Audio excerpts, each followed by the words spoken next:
Welcome student, Sen tutorial হোমে সবাইকে welcome. দেখো, আজকে আমাদের টপিক হচ্ছে সিম্পল ফিউচার টেন্স। ঠিক আছে, আমরা আগে প্রেজেন্ট পাস্ট এই দুটো টেন্স করেছি। এখন আমাদের টপিক হচ্ছে ফিউচার টেন্স। দ্য ফিউচার টেন্সেরও চারটে ভাগ: simple, continuous, perfect, perfect continuous. তো আজকে আমরা যেটা করব সেটা হচ্ছে সিম্পল ফিউচার টেন্স। এবার দেখো যে সিম্পল ফিউচার টেন্স কখন হয় বা কাকে বলে। ভবিষ্যতে কোনো কাজ সাধারণভাবে করা হবে বোঝালে সিম্পল ফিউচার টেন্স হয়। মানেটা কি? মানেটা একটু ক্লিয়ার করে বলি। দেখো, ভবিষ্যতে কোনো কাজ সাধারণভাবে হবে বা করা হবে এরকম যদি থাকে তাহলে সেটা সিম্পল ফিউচার টেন্স হয়। মানেটা কি? মানেটা হচ্ছে যে কোনো কাজ ভবিষ্যতে হবে, কাজটা এখনো হয়নি। কারণ কাজটা যদি হতো সেটা অন্য কোনো টেন্স হয়ে যেত। ঠিক আছে, কারণ আমরা সবকটাই মোটামুটি শিখেছি যেটা চলছে, বর্তমানে চলছে, সেটা কি হয়ে যেত? প্রেজেন্ট কন্টিনিউয়াস হয়ে যেত। যেটা অতীতে চলছিল সেরকম বোঝালে পাস্ট কন্টিনিউয়াস হয়ে যেত। তো সেই রকমই যে ভবিষ্যৎকালে কোনো কাজ হবে সেই ক্ষেত্রে সিম্পল প্রেজেন্ট টেন্স হয়।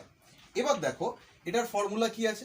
ফর্মুলা আছে সাবজেক্ট, তারপরে শ্যাল অথবা উইল, তার সাথে V1, তার সাথে অবজেক্ট। V1 মানে ভার্বের প্রেজেন্ট ফর্ম এবং তার সাথে অবজেক্ট। এবার সেই আগের মতন একই রকমই ব্যাপার। দেখো শ্যাল উইল কার সাথে কোনটা বসে? তো দেখো, ফার্স্ট পার্সন সিঙ্গুলার নাম্বার আইয়ের সাথে শ্যাল বসে, উইর সাথে শ্যাল বসে। ঠিক আছে, উইর সাথে শ্যাল বসে। আচ্ছা, ফার্স্ট পার্সনের সাথেই শুধু শ্যাল বসে। ঠিক আছে, আর সেকেন্ড পার্সন, থার্ড পার্সন সবার সাথে কিন্তু উইল বসে।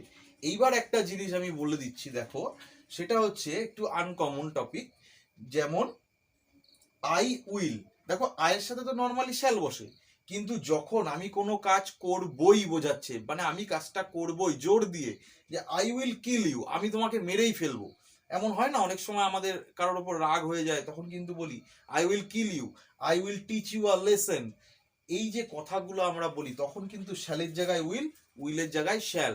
তার মানে কিন্তু এটা ভুল নয়, এটা কিন্তু এরকমই হয়। তাহলে যে জায়গাটায় আমি জোর দিয়ে বলছি কথাটা যে আমি কাজটা করবই, সেখানে শ্যাল উইল কিন্তু উল্টো বসে, না হলে ফার্স্ট পার্সনের সাথে শুধুমাত্র শ্যাল বসে।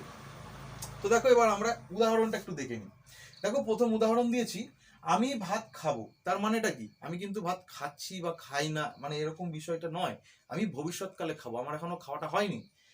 আমি ভাত খাবো, একদম simple future tense. I shall eat rice. ঠিক আছে, আমি ভাত খাবো, আই বসালাম, সাবজেক্ট আছে সাবজেক্ট বসালাম, আয়ের সাথে কি বসে? শ্যাল বসে, শ্যাল বসালাম, V1 বসালাম ইট, অবজেক্ট বসালাম রাইস। একদম সিম্পল ব্যাপার। তো নেক্সট আসছি, দেখো সে কাজটি করবে, তার মানে সে কাজটি করবে, ভবিষ্যৎকালে করবে, নর্মাল। তো সাবজেক্ট দেখো হি বসিয়েছি, হি এর সাথে উইল বসে, তার সাথে ডু বসে, ডু বসালাম ভার্ব হিসেবে, কড়াই এখানে ভার্ব আছে, তারপরে অবজেক্ট বসালাম।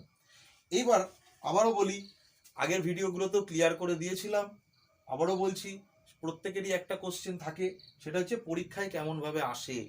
পরীক্ষায় কি ভাবে আসে? পরীক্ষায় তিন রকম ভাবে আসতে পারে। একটা একটা টাইপ হচ্ছে কিরকম, একটা টাইপ হচ্ছে আইডেন্টিফাই করতে দেবে, আইডেন্টিফাই করতে দেবে। ঠিক আছে, যে কোন টেন্সে সেন্টেন্সটা দেয়া রয়েছে।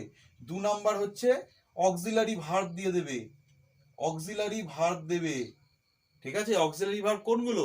অ্যাম, is, are, was, were, have, has, had, shall, will, এগুলো কিন্তু সব অক্সিলারি ভার্ব। এই অক্সিলারি ভার্ব দিয়ে ফিল ইন দা ব্ল্যাঙ্কস দেবে। কি দেবে? Fill in the blanks. ঠিক আছে, একটু লিখতে অসুবিধা হচ্ছে, তো ফিল ইন দা ব্ল্যাঙ্কস দেবে।